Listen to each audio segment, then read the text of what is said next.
अस्सलाम वालेकुम दोस्तों, कैसे हो? मुझे उम्मीद है कि आप सब सही होंगे। आज जो हम बात करने वाले हैं, कुवैत से कुछ बड़ी खबरें निकल के आ रही हैं जो कि आपके लिए ज़रूरी हैं। गिरफ्तारी, चेकिंग और यहाँ पे हम बात करेंगे जिन लोगों के पास में परमिट होना ज़रूरी है, जो क्या एग्ज़िट पेपर जिसको बोलते हैं वो होना ज़रूरी है। और अगर आप काम करते हैं तो आपके पास में परमिट होना ज़रूरी है। पूरी जानकारी मिलेगी और गिरफ्तारी, चेकिंग और भी कुछ बड़ी खबरें हैं जो कि आपके लिए इंपॉर्टेंट है। चैनल को आप पहली बार देख रहे हैं, सब्सक्राइब करें, जितना हो सके वीडियो को शेयर कर दें, कमेंट बॉक्स में अपनी राय बताएं।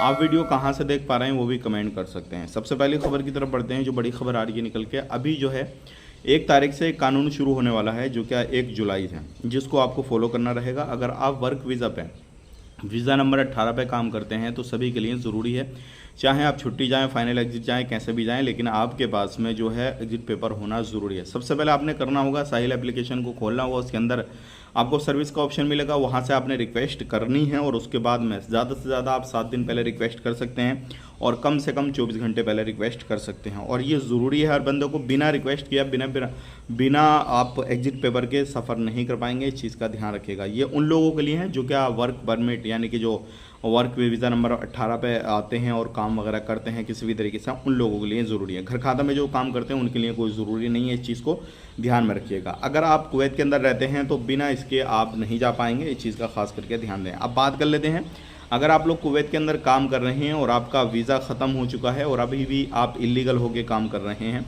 तो सावधान हो जाएं, सतर्क हो जाएं। बहुत सारे लोगों के ऊपर कार्रवाई की जा रही है। ऐसे बहुत सारे लोग हैं जिनको पकड़ा जा रहा है और उनके ऊपर कानूनी कार्रवाई की जा रही है। सबसे पहली चीज़ ये है, अगर आपके ऊपर कोई फ़ाइन, कोई जुर्माना या फिर आपके कफिल ने या कंपनी ने कुछ ऐसा केस कर रखा है जो क्या 2 नंबरी का है या फिर किसी भी तरीके से कुछ भी उल्टा सीधा केस कर रखा है, जब तक वो सुलझ नहीं जाता है तो आपको पकड़ा जाएगा और आपके ऊपर बड़ी हुई कार्रवाई की जाएगी। अगर वो नहीं सुलझता है तो फिर आपको ऐसे सफ़र नहीं करने दिया जाएगा, सुलझने के बाद ही सफ़र करने दिया जाएगा। आप पर कोई लोन वगैरह हो, कोई बिल वगैरह बाकी हो या फिर किसी भी तरीके से कोई फ़ाइन हो, आप जब तक वो पे नहीं करेंगे तब तक आपको सफ़र नहीं करने दिया जाएगा। आप टिकट कर लें, कुछ भी कर लें, लेकिन जैसे ही बोर्डिंग पास के लिए जाएंगे तो फिर आपको रोक दिया जाएगा।